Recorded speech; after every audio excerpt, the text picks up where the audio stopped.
Hi friends, నేను మీ సంధ్య.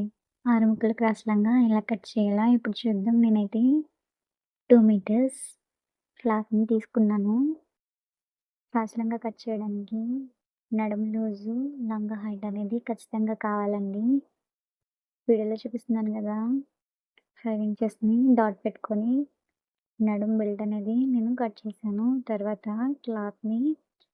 Cloth ఎలా అయితే ఉందో అలాగా ఫోల్డ్ చేయాలి. డబుల్ ఫోల్డింగ్ చేసుకొని మన వైపు క్లోజ్ ఉండాలి. ఆపోజిట్ వైపు ఓపెన్ ఉండాలండి. నీట్‌గా ఫోల్డింగ్స్ అనేవి ఏమీ లేకుండా చూసుకోవాలి. తర్వాత లంగా హైట్ వచ్చేసి 30 వచ్చింది. 30 + 4 అనేది ఎంచేస్తున్నాను. ఎందుకంటే కింద బెల్ట్ వేయాలి కదా! ఆ బెల్ట్‌కి 4 ఇంచెస్ వేసుకున్నాను. 4 ఇంచెస్ అని కాదు. మీకు బెల్ట్ పెద్దగా కావాలంటే ఒక 5-6 ఇంచెస్ అలా మీరు పెట్టుకోవచ్చు. బె మీకెలా కావాలంటే అలా బెల్ట్ సైజ్‌ని బట్టి ఎంతైనా తీసుకోవచ్చు.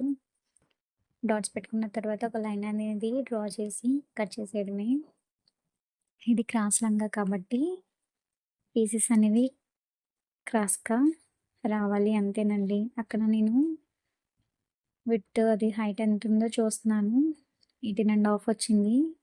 18½ని 2 పార్ట్స్‌కి డివైడ్ చేస్తున్నానండి. ఒకటొచ్చేసి 10½ తర్వాత 8 ఇలా 10½ 8 తీసుకోవాలని రూల్ ఏం లేదండి. ఇది 6 ముక్కల లంగా కాబట్టి క్లోజ్‌గా ఉన్న సైడు పెద్ద పీస్ వస్తది. చిన్నగా పెట్టుకున్న మనం సైజ్ అనేది చిన్నగా పెట్టుకున్న దగ్గర చిన్న పీసెస్ అనేవి వస్తాయి అంతేనండి. ఏం కాదు. క్రాస్ లంగా ఖచ్చితంగా క్రాస్‌గా రావాలి కాబట్టి క్రాస్ వచ్చేలాగా మనం ట్రై చేయాలి. ఆ పార్ట్స్ అనేవి ఏవైతే డివైడ్ చేస్తున్నామో అవి ఎంతైనా పెట్టుకోవచ్చు. ఒకటి పెద్దగా, ఒకటి చిన్నగా ఉండాలి. అంతే రూల్ అండి క్రాస్ లంగాకి. వేరేం లేదు. ఈ 2 అనేది తెలిసి ఇలా కట్ చేస్తే క్రాస్ లంగా చాలా ఈజీగా బిగినర్స్ కూడా కట్ చేసేయొచ్చు. ఓపెన్ వైపు ఉన్నాయి కదండీ! మనం ఫోల్డింగ్ వేసుకున్నాం కదా! ఫోల్డింగ్స్ అనేవి నేను వీడియోలో చూపిస్తున్నట్టు కట్ చేసేసుకోండి. చాలా ఈజీ అండ్ సింపుల్ కదా!